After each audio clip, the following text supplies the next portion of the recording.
अपने विचारों की स्पष्टता के साथ ही दूसरे के दृष्टिकोण को भी ठीक से सुनने, समझने एवं स्वीकार करने की क्षमता होने के कारण श्री वी.एस. श्रीनिवास शास्त्री जी एक समय गांधी जी और लॉर्ड इरविन में समझौता करने में सफल हुए।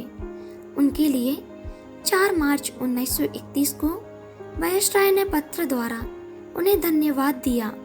गांधी जी से समझौता करने में आपने जो भूमिका निभाई है उसके लिए मैं आपका आभारी हूँ।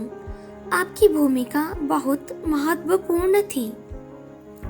बलंगईमान शंकर नारायण श्रीनिवास शास्त्री का जन्म ग्राम बलंगईमान, जिला तंजौर, कर्नाटक में 22 सितंबर 1969 को हुआ था।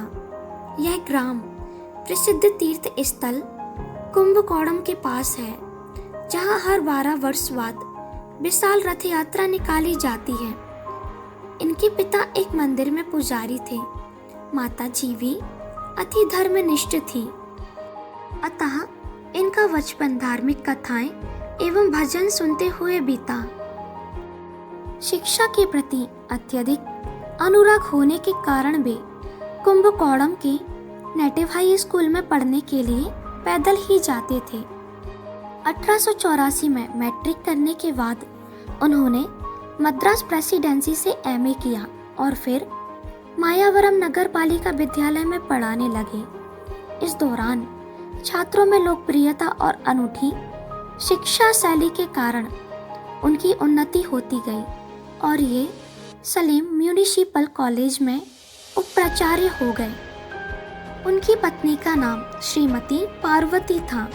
1927 में श्रीनिवास शास्त्री भारत के राजनीतिक प्रतिनिधि बनकर दक्षिण अफ्रीका गए।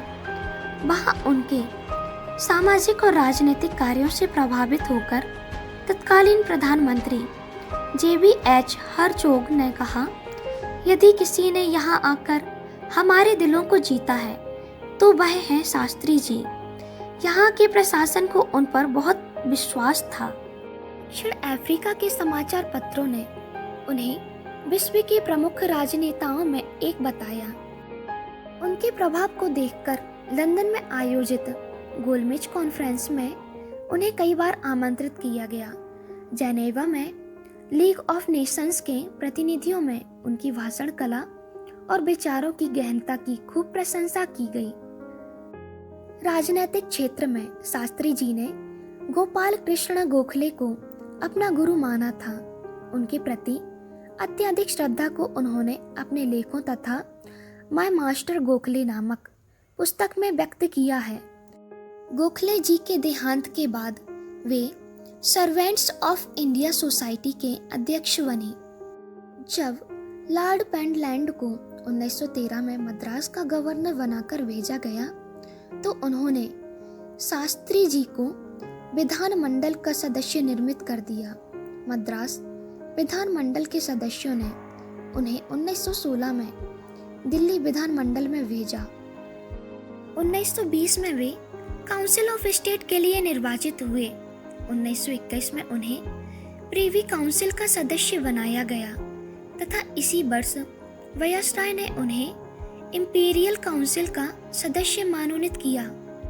पर धीरे धीरे राजनीति से उनका मोह भंग हो गया और वे फिर शिक्षा जगत में लौट आए। 1935 में उन्हें अन्नामलई विश्वविद्यालय का कुलपति बनाया गया। इसके बाद भी विदेश में बसे भारतीयों की समस्याओं पर विचार के लिए कनाडा, ऑस्ट्रेलिया और न्यूजीलैंड के प्रधानमंत्रियों ने उन्हें आमंत्रित किया। देश एवं विदेश में बसे भारतीयों की सेवा को समर्पित श्रीनिवास शास्त्री का 76 वर्ष की आयु में 17 अप्रैल 1946 को मद्रास में देहांत हुआ।